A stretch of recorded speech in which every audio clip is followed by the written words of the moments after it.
আসসালামু আলাইকুম, কেমন আছেন সবাই? তো সকালবেলা ঘুম থেকে উঠে দেখি বাহিরে প্রচুর বৃষ্টি। বৃষ্টি দেখে মনে হচ্ছিল আজকে কেউ হয়তো বা ঘর থেকে বের হবে না। আপনাদের ভাইয়া আগে সিদ্ধান্ত নিয়ে রাখছিল আজকে খাবার দেবে না, তার জন্য ভাতের জন্য কোনো পানি টানি কিছুই বসায় নাই। তারপর আবার আমি বললাম যে আমি যদি খাবারটা না দাও তাহলে এতগুলো মানুষ কোথায় দুপুরে খাওয়া দাওয়া করবে। তো সে আবার বললো তাহলে ঠিক আছে খাবারটা দিই। তো যেই ভাবা সেই কাজ। তো আমি আবার সিলিন্ডারের লাইনটা লাগাই দিয়ে ভাতে পানিটা বসাই দেওয়ার জন্য বলছিলাম। আর এদিক দিয়ে মাহফুজ যে বাজার করে আনছিল, তো সবজিগুলো আজকে আবার না কাটার পরে ধুইছে, কাটার আগে আর ধুয়ে নাই, যেহেতু আমি ছিলাম না আজকে কাছে। তো আমি আবার এই সবজিগুলো ভাবিকে দিয়ে ধোয়া তো বলতেছি যে পেঁয়াজ গুলো ধুয়ে দেন, যেহেতু ভাবির আঙুলের মাথাটা কেটে গেছে, হাতে কুচাইতে পারবে না। তো চিন্তা করলাম আজকে মেশিনে দিয়ে দিই। আসলে মেশিনে পেঁয়াজটা দিলে হয় কি হাতের মতো সুন্দর হয় না। আর এই দিকে দেখেন আমাদের লিও, উনি বসে আছে ওনার খাবারের আশা। তো ওনাকে শুধু রুই মাছ আর মুরগি দিতে হয়, তাও একবেলা মুরগি আর একবেলা রুই মাছ দিতে হয়, আর অন্য কোনো মাছ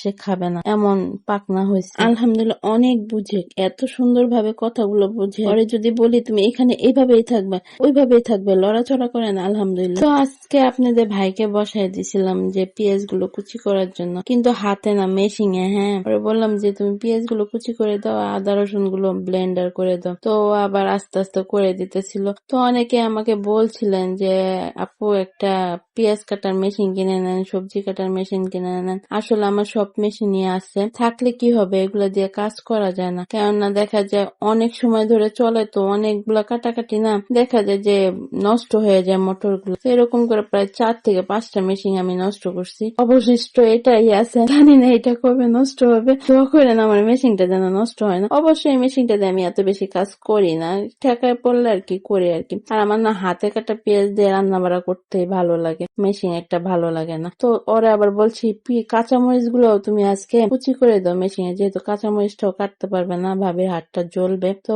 ও আবার কাঁচামরিচ গুলো কুচি করে দিছে, দেখেন মাশাআল্লাহ ভালোই কিন্তু কুচি হয়ে গেছে।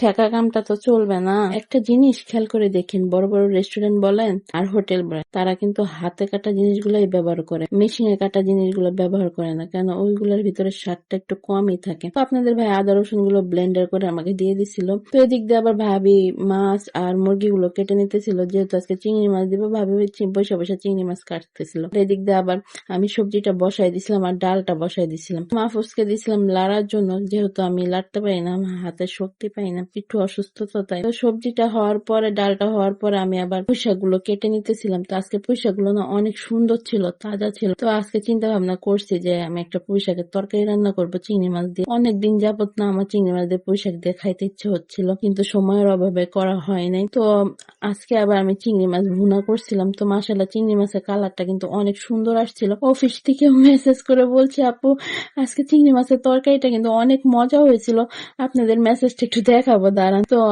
আলহামদুলিল্লাহ আজকে তরকারিটা কিন্তু আসলে অনেক মজা হয়েছিল। আজকে চিংড়ি মাছে আবার আমি কোনো টমেটো দিই নাই, টমেটোর যে দাম প্রায় 250 টাকা কেজি, তো এই জন্য কিছুদিন যাবত টমেটোটা আনি না, একটু দাম কমলে আবার আনবো ইনশাল্লাহ।